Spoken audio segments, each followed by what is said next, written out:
That's all now, and march up and get your docket.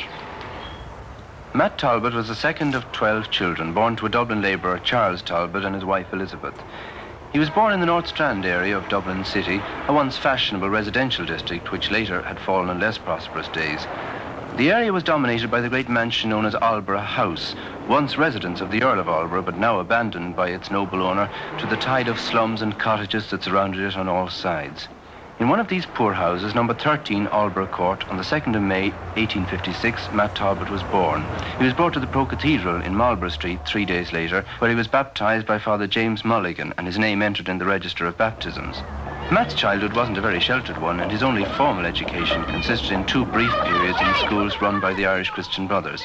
In the O'Connell School, he learned his catechism and the rudiments of the 3 R's. But he was an irregular attender, and the register sums him up in one word: a mitcher. Matt was just 12 years old when he got his first job as a messenger boy with the firm of wine merchants E&J Burke's. From his father, Matt had inherited a taste for drink, and his work in the bottling store gave him plenty of opportunity for indulging that taste.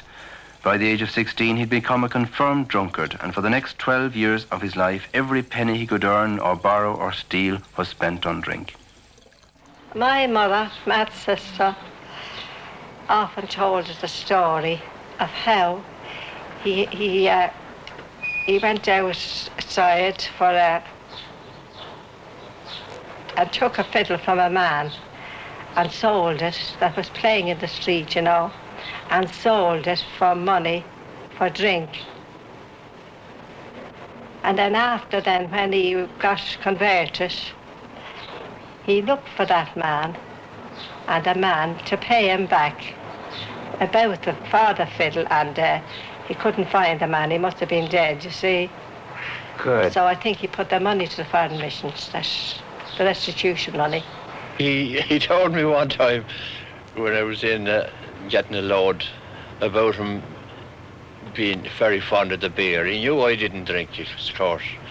And he was telling me he was very fond of the beer in his young days. The mother was after buying him a pair of boots, working boots. And he was on a building job at that time. And going home in the evening, he got very dry and he pawned the boots and went home in his stocking feet.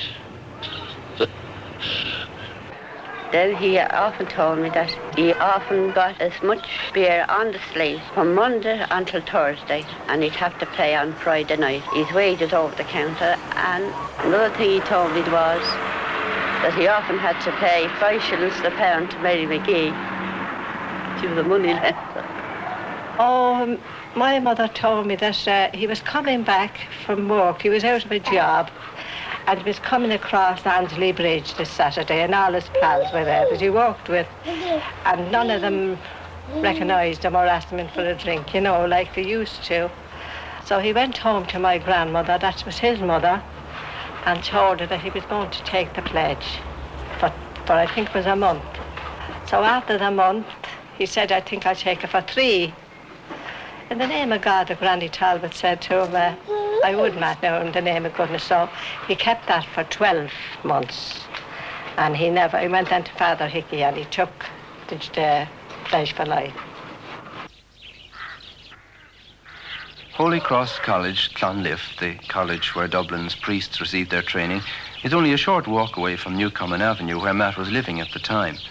Still, as he made his way towards the college, there was plenty of time for him to think about the step he was taking, and plenty of time for his resolution to grow cold.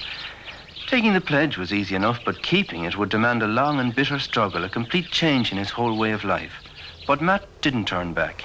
He knelt and repeated the words of the pledge after the priest, and then made his way back down the avenue again to where the same old world awaited him, with its same old companions and temptations.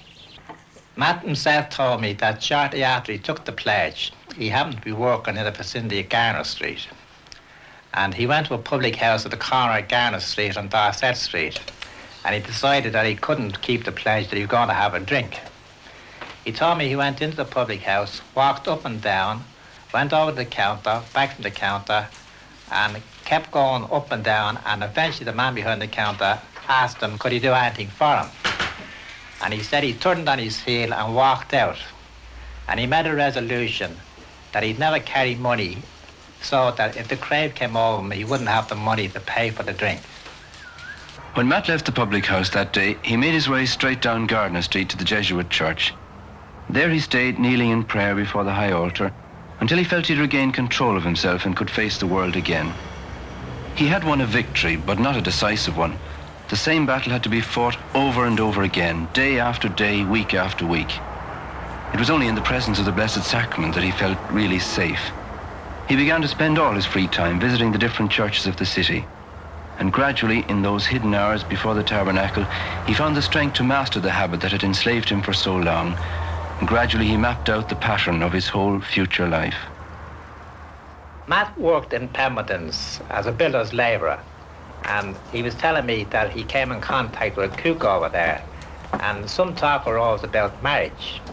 And Matt told me, in his own way, he had an abrupt way of explaining things and saying things. And he told me, see, I don't know, being to a lady, he says, and see, she told me, see, never to get married. And to see, I don't know what she told me. Matt Talbot remained a labourer until the day of his death. Soon after his conversion, he got a job with T&C Martins, a firm of timber importers, and he stayed with them, except for 1 or 2 brief periods, for the remainder of his life. The pay was small, but his needs were smaller still, and he'd no difficulty managing on it. His fellow workers found him cheerful and good-humoured, even when things were at their most difficult. Well, Matt was always of a jolly disposition, you see. And sometimes you see the cars come down to him and say, come on, Matt, we're in a hurry. We want to catch the canal, we want to catch the railway. And Matt would just turn around and say, keep your hair on, keep your hair on. No rushing. And they say, oh, it's all very fine for you, Matt. When the bell rings, you can go home, but we won't be out home until later, 10 o'clock tonight. And Matt would never just bust, he'd just take things easy. And everything seemed to go all right in the end. He was a very nice man, very nice, but he'd talk to the boss, same way he talked to me or you. He was independent, don't you know, an independent kind of a way. On one occasion, one of the clerks happened to come out to rebuke one of the men. He happened to be a carter. And Matt said, it's all very fine for them talking. If they were out all day in hail, rain and snow sitting on an old car, I wonder how would they like it. But he says, I suppose, it's like everything else. If I had their job, I'd have to do it. But they never think of the poor workman. They can sit in their office at their cosy hot fire. Owing probably to the father's improvidence, the Talbot family rarely stayed longer than a year or 2 in the same place. And Matt had lived in at least a dozen other homes before Newcomen Avenue, where he lived at number 13 at the time of his conversion. The family's wanderings continued until the father's death in 1899, and Matt then moved with his mother to number 18 Upper Rutland Street, where he remained for the last 25 years of his life. He'd no chance of becoming a hermit in these surroundings, even if he wanted to. These streets, lined with crowded tenements, were always full of life and activity, and he liked to join in the friendly banter and cross-talk that went on among the neighbours. He used to come to the corner where I sold apples and oranges, pig's legs and backbones, cabbage and potatoes. And he'd mind my stall while I'd be going for a cup of tea down to the end of the hill, Rutland Street. And I'd leave him there. Well, there was a man one day come to the corner and he was singing cockles and mussels, alive, alive, oh. Matt said, not at all, be on with yourself. He says, say oranges, apples, cockles, cabbage, potatoes, backbones, pig's cheeks, or anything you want here, you'd get it. Alive, alive, oh. One day, Mr. Carew happened to say to Matt, isn't it a terrible day, Matt? Matt turned around to say, not at all, to say, every day that God sends is a good day. So you don't say that to say in the summer when you're out with your straw hat to say sunbathing. So they separated and went out. Well, we lived down in Castleforbes, Martin's yard, where Matt worked. We played around the yard, and he'd keep an eye on us, and then other children in the locality be allowed in to play with us. And I remember this day the girl running into us, and she was said, is Matt around? So we said, no, he won't say anything, he can have a little play. So she was going along, and she said some little word, and she took God's name in vain. So Matt said, now, he said, any little girl that doesn't speak reverently of our Lord or speak nicely of his name cannot come in here and play. And he told us about Saint Teresa. and her great love for the holy name. And he says, now I know none of you will ever take the holy name again. So I don't suppose we did. Well, when I first met Matt, it was just 1921, and I went over for a load of flour and tune from Sir Richard Martin's. And when I went over, I was told to go down by the two men in the gate, Mr. Murphy and Mr. Carew, get either Matt Talbot or Peter Kane. So when I went down, I shouted Matt. Matt come out and he had the hat lifted. He said, aye, aye, happy voice. Oh, says, what's the trouble? Says, I want 25 square a sheet. So I went down to the shed. She pulled around here. So I pulled around and just started off, about 300 or 400 weight on the dray. I had a fidgety old horse and shake the hand with bike, snapping the bit and shaking herself. And he shook down some of the stuff with that fine father. I let a vulgar expression. Oh, says he, what's that? Says he, I heard, says he. Says he, what does that dumb animal know, says he, what you were saying? See, it's shame for a young fella like you. See, how old are you? So just 21. See, what's your name? So John O'Brien. See, you were son of Paddy O'Brien. I am, says I. Shame for you to use that language, he says. You're no bigger now, says he, are you? So he kept walking away anyway, and says he, do you drink? I do, says I to him. Says he, what? Says he, well, you shouldn't, he says. You're too young, says he, in the world now for you to be drinking. Oh, well, says I to him, I was raising the way he got on to me, though I was answering him. So that was only a bit of an argument I had with Talbot. Well, I used to go over occasionally after. And strange to say, it was Matt I used to always call for, because the other man had said too, Lord, he goes to him, he was very cranky. But poor old Matt was a quiet sort. And I used to call for Matt. But he never answered me and say yes or no, and just always, aye, aye. And he'd come out of the shed like that, putting on the hard hat. He asked me did I drink, and I said I did not. Of course, I did drink on the time, but I let on them I didn't. And I used to bring a few peppermint sweets in the morning with me to take the smell of the breath off, you know, to smell the beer off. Charity to the poor was another characteristic that marked him out. He himself had little enough in the way of worldly goods, but in the Dublin of those days there were many that had even less. He found it very hard to refuse anyone in want, and though he tried to keep his generosity secret, stories about it soon began to spread around. First experience I had in Matt Talbot was when I went to work in Matt first. I was working for about 5 or 6 weeks when my boots gave out, the soles broke, and I explained to my father about my feet being wet. So he said at the time he could do nothing about it, but he'd see Matt. So the next I see him was Matt came over to me and asked me to show me his feet. And I turned around and showed him my feet, and he said, well, says he, Jack, says he, calling me father by his name, says he, I'll see you tomorrow morning. So you better lay the boots to be mended. So when I went to pay for the boots was 7 and 6pence. So Matt lent me father the 7 and 6pence. I gave me father the 7 and 6pence to pay Matt. But whether he ever paid him or not is anybody's guess. My brother was going to a wedding, and he was short of cash, and he thought that he'd asked the firm to allow it to him out of his wages. So Matt says, why trouble them? He says, I'll lend it to you. And he gave it to him to go off and enjoy himself. An old woman, over 80 years of age, she lived in 19 in a front kitchen. And she was stone blind. She used to sit on the steps, and she would always smoke a clay pipe. And Matt would be coming along, and he'd wait for the coast to be clear, and he'd run over to her, and he'd pop the bit of tobacco into her hands. And she knew him so well, she'd say, may God bless you, Mr. Talbot. But Matt would take to his heels like lightning, and into the hall, and out go the door. He wouldn't want anybody to see what he gave or what he'd do. Matt and the mother, of course, were pally. And about a week before he died, he was down with the mother. And the mother gave him some eggs. And he said to the mother, well, you know, Mary, it's no use of me taking them, because I don't eat them. And of course, she made him take them. Well, what Matt used to do with those things, he used to give them away, or give them to the lady where he lived. When I went after Matt's death, I moved into his room, and the children used to hop down to Granny Mulvaney to see her, And a couple of times they come up to me and they said, "Oh, Mammy, Granny Mulvaney, she has no food down there." "Oh, my goodness me," I said, "what?" I said, "I haven't only stew." "Oh, send her down a bowl of stew."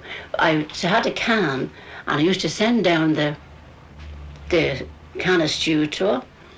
And at the weekend then, I often got a quarter of tea and a pound of sugar and maybe a little bit of margarine.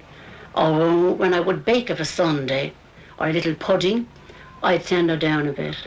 So I met her in the hall one day and she thanked me very much for it. And I said, she said, "You know, my neighbour is idle," she said, "and the old man's not able to walk." But I said, "Is there nobody else in the house?" I said, "I help to you." She says, "There's not one," she says, "would give me anything. I lost," she says, "one of the best friends. When I lost," she says, "poor Mr. Talbot." I said, "Is that so?" "Yes," she says, "I used to stand at the hall here with a bagging can under a cab.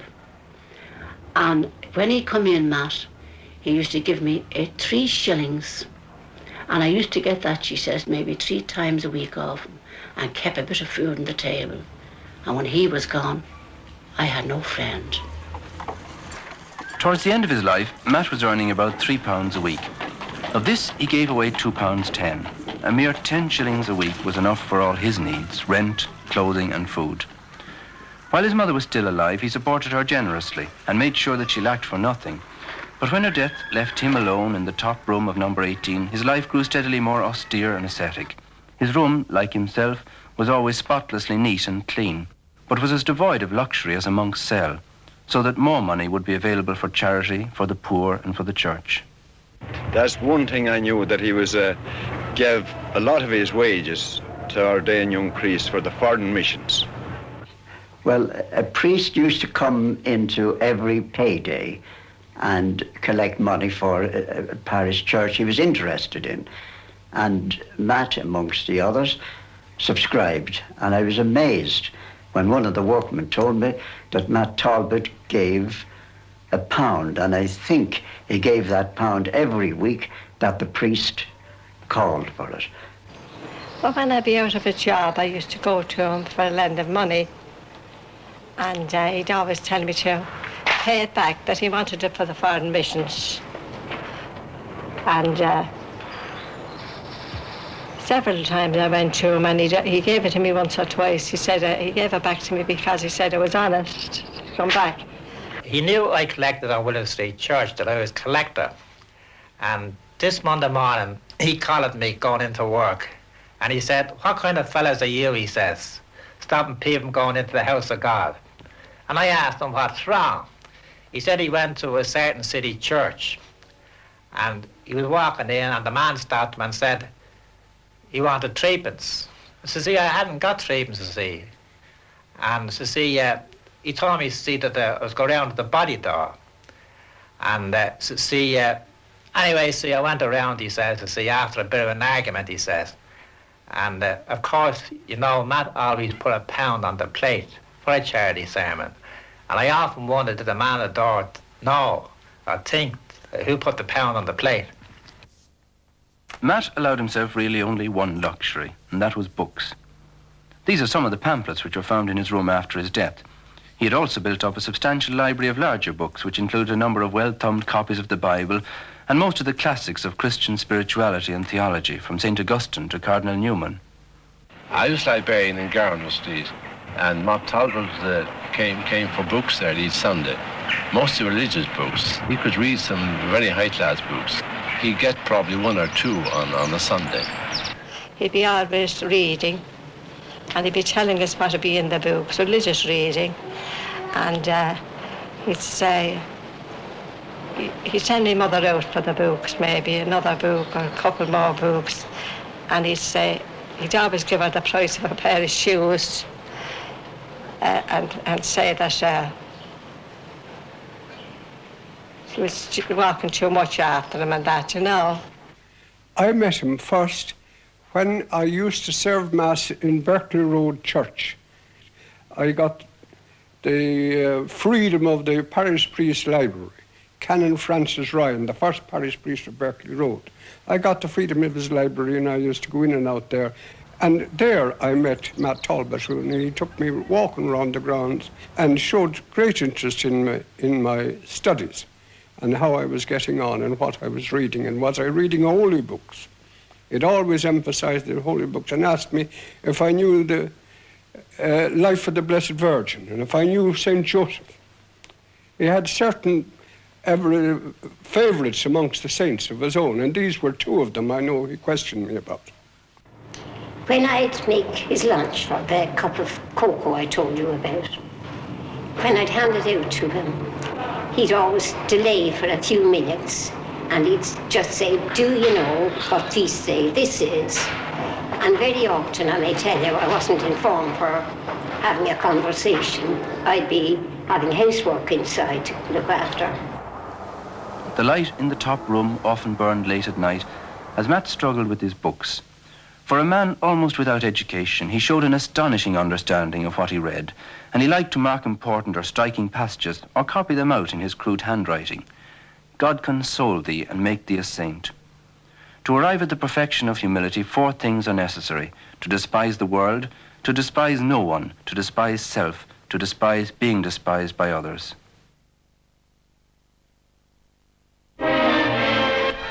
You can see part 2 of that programme next Wednesday evening at 8:30, and another opportunity to see tonight's programme next Tuesday afternoon at 12:30 here on 1. Church in Gardner Street. My mother saw that I was up in good time every morning, and I used to take the keys and open the church. When I got to know Matt Talbot, it was, I think, much later when I got to know his name. He was always standing at the door, hail, rain or snow. He'd be there at the door, sometimes kneeling on the steps of the door, waiting for it to be opened. And I opened and he went in, and he usually went to the side altar, the Blessed Virgin's altar, and he prayed there. Back in Rutland Street, he took a quick breakfast of cocoa and dry bread and then headed off down to his place of work in the city's dockland. His route lay down Killarney Street, past the 5 Lamps, and under the railway bridge in the North Circular Road. I took him down Killarney Street.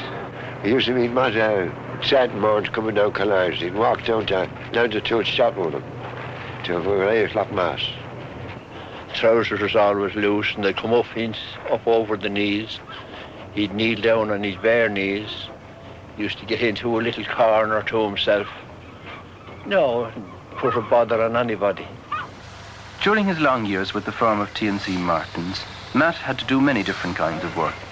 In his early days there, he worked at loading and unloading from ships and drays and handcarts. He disliked working in the docks, not because the work was hard, but because he was offended by some of the language among the men working there. Another work which he disliked was the loading and unloading of poles from the creosoting machine, and he asked the foreman not to be given that duty.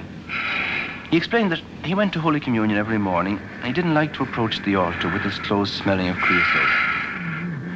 Towards the end of his life, he was given the job of storekeeper in the part of the yard known as Castle Forbes, where he had the responsibility of opening the gates in the morning and closing them at night. He also had the duty of selecting timber for special orders and loading it onto the handcart for removal. Matt carried out his work very conscientiously, and woe betide anyone who tried to take even a piece of waste timber for his own use without permission. During the normal working day, there were many short periods when the men were free to chat or smoke for a few minutes while they waited for the next job to come along. Matt had his own way of spending these free periods. You used to see him down in Castleport there, kneeling down praying, and when he'd be coming out, I'd call him. I wouldn't let him see me, I'd call him. I'd see him brushing down his trousers there, and after me praying, putting a book in his pocket. And when I'd go up, Matt would be in behind the pile until I'd come back. Of course, he could do nothing until I'd come back to load the yoke again. Do you see? In the yard, he had a little shed that he called his office. And in there, he kept all his things for work, dockets and pencils and chalk. And we'd love to get in there, of course, to pull it around. And then, do you remember one day, Mona, we went in and Matt was kneeling down on the, speak up here now, on the log. And we found Matt with his arms outstretched. And we wondered what he was doing. we didn't understand he was praying. So we came home and told Mammy. Old Matt had his arms outstretched. And of course Mammy said, well, no, you're not to laugh. Holy Matt was praying. Bit by bit, I'd say he started to fast. Like, he didn't start to do all those things all at one time. As each year he went along, he went like deeper and deeper into his mode of penance. We had a house in Castleforbes Yard. Well, then Matt was there for the men's lunch hour. And I made what he called his lunch. It consisted of a scrap of tea and a scrap of cocoa mixed together, made with boiling water and allowed to get stone cold, taken without milk or sugar.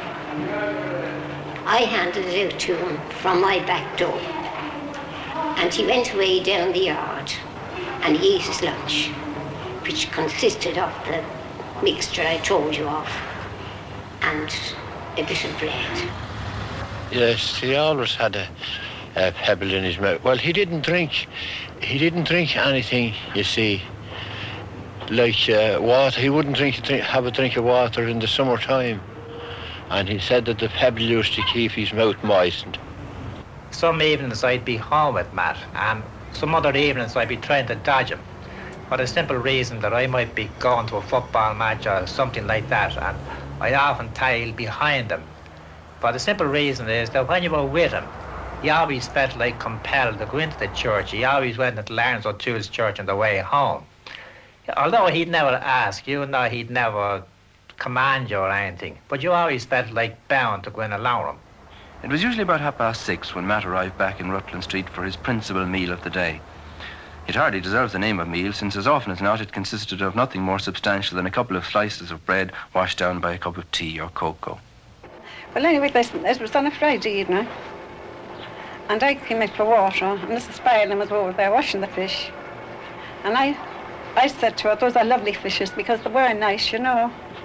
So she said, I said to her, Matt likes fish. So she says, Matt will not eat the fishes, you see. And of course I said, oh, is that so? Now, I didn't understand it at the time. So she said, Matt neither eats fish or flesh on the 7 weeks. Oh, God help him, I said, you know. I had all this sympathy for him. And ever, and she said, what are you going to do with the fish? Oh, she says, my husband will eat the fish. Her husband is a baker. Matt spent the rest of the evening in his room, unless there was some sodality or other he wished to attend. He passed the time in reading and prayer, surrounded by his books, the pictures of the saints, and the crucifix, to which he directed his most fervent prayer. Oh, when we go up to his room, he'd be always kneeling in prayer, and when you knock at the door, he'd real abrupt, he'd say, who's there? And I'd say, it's Susan. Come in, Susan. Come in, Susan, he'd say. Then we'd sit and have a chat. But then he'd think that we'd never go for to kneel down again and pray, you know. And I had my first girl, Mary, and I was down at the pram. She was getting a little bit troublesome, and I used to give her a ball of butter paper, and I was tossing it up in front of her, like, and suddenly I arose from the car, and here I see a great big gentleman, big red face, and I got quite startled, like, when I saw him, like, you know. And he says, Mrs., he says, do you ever give Aunt Nell to that child to eat only butter paper? And of course, my face got red, and he didn't tell you. And my mother was in the window, the drawing window. And he shouted up to me, he says, Maria, look at her face. Look, what colour is it? And of course, I whipped the baby up and up with me, up the stairs, and off he went about his business. Now, I didn't know where he was going to. So I went into my mother to the drawing room, and I said, Mother, I said, who is that gentleman? Ah, she says, that's Monsignor Hickey out of Holy Cross College. And I said, where is he going to? Ah, she said, he goes into Mr. Talbot. And he goes in 3 times a week, and he sings hymns with him. Into Mr. Talbot? Into that room? Yes, she says, but Mr. Talbot is a very holy soul. Monsignor Hickey died 5 months before Matt, and so he's left us no account of those hours of prayer of which he alone knew the full story. But we do know that Matt, when he prayed, knelt bolt upright on the wooden floor, without support for hours at a time. This it was that gave him his strength of mind and body, this rather than the few hours broken sleep he allowed himself on his bed of wood. Mr. Talbot was there, ill this time. So anyway, his sister comes along down to me crying. And she says, what am I going to do with the bed? And I said, what do you mean? I said to her. So she said, oh, for the linen. Well, she said, I have some linen. I could oblige you with it, you know. So anyway, she said, she said, that's, thank you, and she thanked me and all. But however, then she said, all I have to say, you know. So anyway, then, then she got the doctor. So we went off to hospital. But anyway, then after she says to me, you know, she says, Matt's another day, she said, and he sleeps on planks. So anyway, I done that, you know, put my hand. Sleeping on planks, I said, the poor fella. Yes, she said, he does all that for the families of the world. So I need her great sympathy, you know, for him. And a pitch pine block then she told me for his head. In the summer of 1923, when he was 67, he suffered a severe heart attack and was brought to the Mater Hospital. Matt Talbot was brought into the accident room in the month of June 1922 with a very bad heart attack. He was anointed there and sent up to St. Lawrence's ward. The first day he got up and was let out of the ward, he was missing from his dinner. And we couldn't find him. We never thought that he'd go very far. And in the end, a nurse found him in the chapel, praying on the organ gallery. And he came back. I was a bit cross, because at that time, we hadn't the facilities we have now to keep the dinners hot. And I said, why was he late? And he said, well, you have to feed the soul as well as the body. Matt, about 12 months before he died, he was in the Mater Hospital. And he was in there for some time. And he was anointed, I think, on 2 occasions. And then he came back out and he thought he'd get a small pension from Martin's. And the manager of Teensy Martin's decided that he'd give him light work. So anyway, he came back and Matt felt that he wasn't earning the money, that he wasn't able to do the work that he was getting paid for. But I told him that when the manager was satisfied that he shouldn't worry, to carry on. So he told me himself the first week's wages he got, he gave it to fella Tom Murphy in Garner Street to say Mass in Thanksgiving, that he was able to work. When he left hospital, Matt had only 7 and 6 a week benefit to live on, but he still managed to contribute to the Chinese missions and wrote them this letter. Matt Talbot, have done no work for past 18 months. I've been sick and given over by priest and doctor. I don't think I'll work any more. There's £1 from me and 10 shillings from my sister. But Matt's strength returned with the spring of 1925. He went back to work with T&C Martins and resumed his old round of prayer and penance almost without change. Well, on the Sunday that Matt died, I was at 8 o'clock Mass with him in Garner Street Church. That was the Fidelity Mass. I happened to be a bit late, and Matt, in his own rough manner, he just says, move up there, get in. So I got in. Well, after Mass and all was over, he always stopped for a while in the church. But on this particular Sunday morning, after he got out of the seat, he stood for some time staring at the altar. And as a rule, when he'd be going out, he used to always give me a beck of the head, as to say, are you coming? But this Sunday, he went out and he just looked back and there was no beck of the head. And I took it that there must have been something special on that day, that he had some special devotion. And that was the last I saw of Matt alive. The day was Trinity Sunday, the 7th of June 1925. The sun was shining brilliantly as Matt left his house for the second time that morning. He'd taken his breakfast after returning from Gardner Street, and now he set out again across Mountjoy Square, this time heading for the Dominican Church in Dominic Street. The rich red brick of the Georgian houses was glowing in the morning sunlight, but the little old man in the grey suit and the black bowler hat didn't lift his eyes from the ground as he walked along. He passed Findlater's Church and the Black Church and entered Granby Lane, which leads to the Dominican Church. Then, without warning, Only a few yards from the church railing, the little figure swayed, crumpled to the ground, and lay quite still. I was on duty on Parnell Square that morning, and I was walking across the north side of the square. A little boy ran over and told me there's a man after dropping dead in Granby Lane. I was on ambulance duty and proceeded to a call in Granby Lane. On arrival, I found a male patient lying and being attended by a priest. I just went through his pockets then to notice to find anything in them, see if he could identify him. Find anything he find in his pockets. I found nothing, only a rosary beads and prayer book. There's no name on the prayer book. So I accompanied the remains then to Jervis Hospital in the ambulance. I remember my father asking a woman at a doorway what really happened to the man that fell on the street, and she said that he had asked for a drink of water, feeling very hot. The day was very warm, and after giving back the glass, he staggered and fell on the thoroughfare. I was a porter here in Jervis Hospital that Sunday morning, and the ambulance drove in here to the yard, and we had to take him down to the mortuary and undress him. Taking him from the stretcher to the slab, I noticed those small tiny chains around the bottom and the upper portion of the legs. Somebody proposed, opening the neck of his shirt, see if any laundry marks hanging on the shirt. So he opened down the shirt and noticed a chain around the body. Well, we both stood back, looking at him.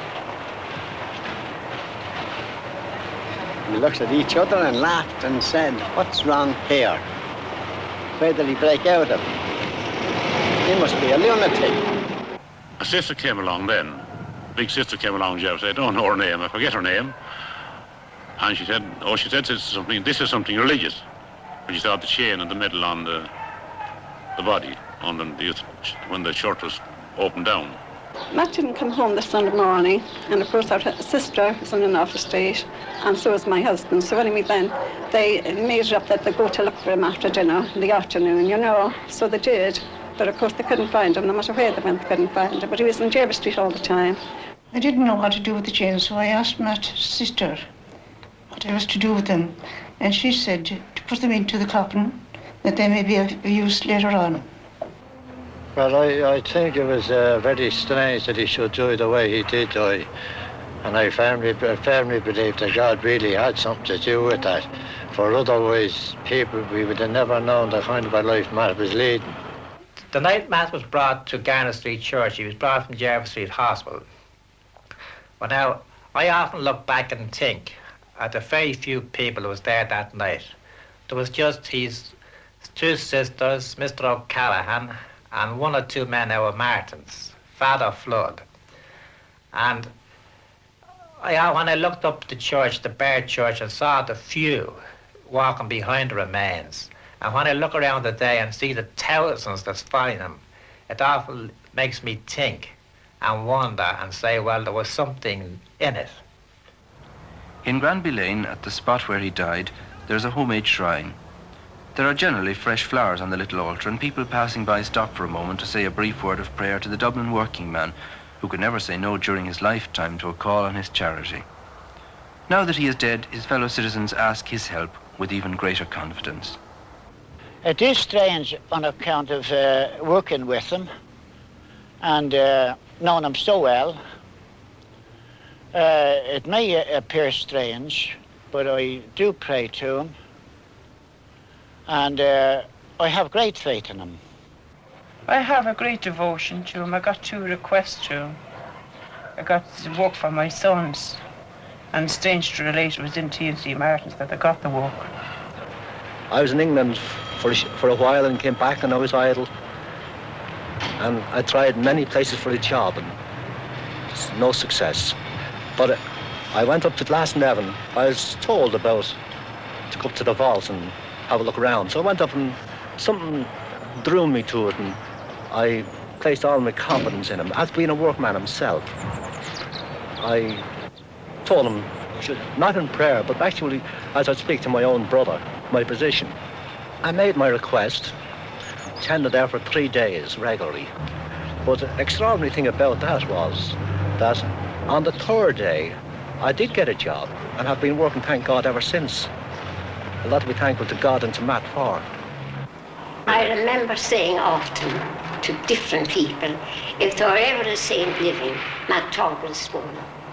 Of course, people were inclined to make a laugh of it, but I never did. I always knew that Matt Talbot was an outstanding man. I always knew it.